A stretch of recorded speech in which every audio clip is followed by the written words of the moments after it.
Good news है sir, shark tank होके आया हूँ, फंडिंग आ रही है। उन्होंने बोला ड्यू डिलिजेंस रिपोर्ट दे देना, फंडिंग मिल जाएगी। मैं कहा ये तो देवी सर दे देंगे।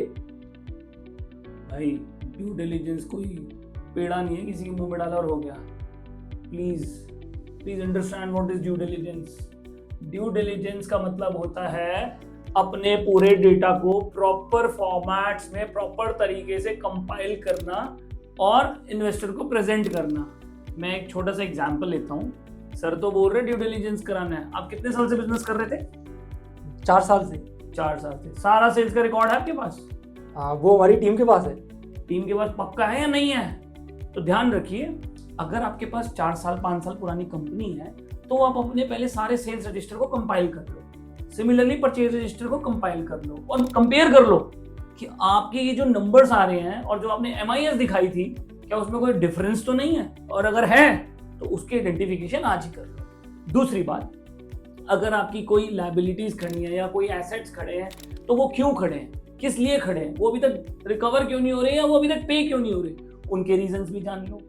पॉइंट नंबर 3, अगर आपकी सेल परचेज में कोई वन टाइम आइटम्स हैं, से एग्जांपल आपने कोई स्क्रैप में माल बेच दिया, आपने कोई बिजनेस ही बेच दिया, तो वो आपके ड्यू डिलिजेंस में रेवेन्यू का पार्ट कभी नहीं मानी जाएंगी। तो प्लीज, जब ड्यू डिलिजेंस का मतलब है कि इन्वेस्टर आपकी बुक्स को आके एक रिव्यू करना चाहता है, रिव्यू करने से पहले एक आपकी रिस्पॉन्सिबिलिटी बनती है कि आप एक डेटा रूम बनाएं ऑनलाइन फोल्डर में और उसमें सारे फोल्डर वाइज जाके अपने डेटा को रखें, जैसे कि सेल्स का डेटा, परचेज का डेटा, लायबिलिटी का डेटा, एसेट का डेटा, अपनी MIS, अपने जितने भी कॉन्फिडेंशियल या बहुत ज़्यादा हाई वैल्यू ट्रांजैक्शन या एग्रीमेंट साइन किए वो सब, कोई भी की डिसीजंस आपने लिए वो सब उस डेटा रूम में आप डालिएगा। फिर एक इंडिपेंडेंट एजेंसी आएगी जो ये सारी चीज़ों को वैलिडेट करेगी कि ये सही है या गलत है। उसके ऊपर इन्वेस्टर आपकी वैल्यूएशन को फंड करता है।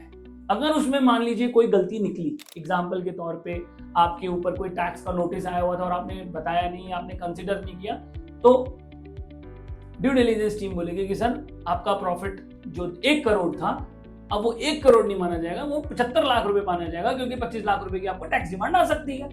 तो ये है ड्यू डिलिजेंस। और प्लीज ड्यू डिलिजेंस को बहुत सीरियसली लीजिए, क्योंकि यही एक आपकी रिपोर्ट कार्ड है कि आपने जो एक्टिविटीज करी है वो सही करी है, उसमें कुछ गलतियां हैं, उसको कैसे ठीक किया जा सकता है, ये बहुत इंपॉर्टेंट है। कृपया करके ऑडिट को ड्यू डिलिजेंस से मिक्स ना कीजिए। आई होप मैंने आपको बता दिया।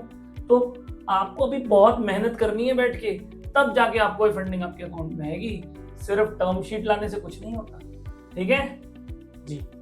तो इस तरह के इश्यूज के डिस्कशंस के लिए आप हमारी टीम से कंसल्ट कर सकते हैं। Thank you so much.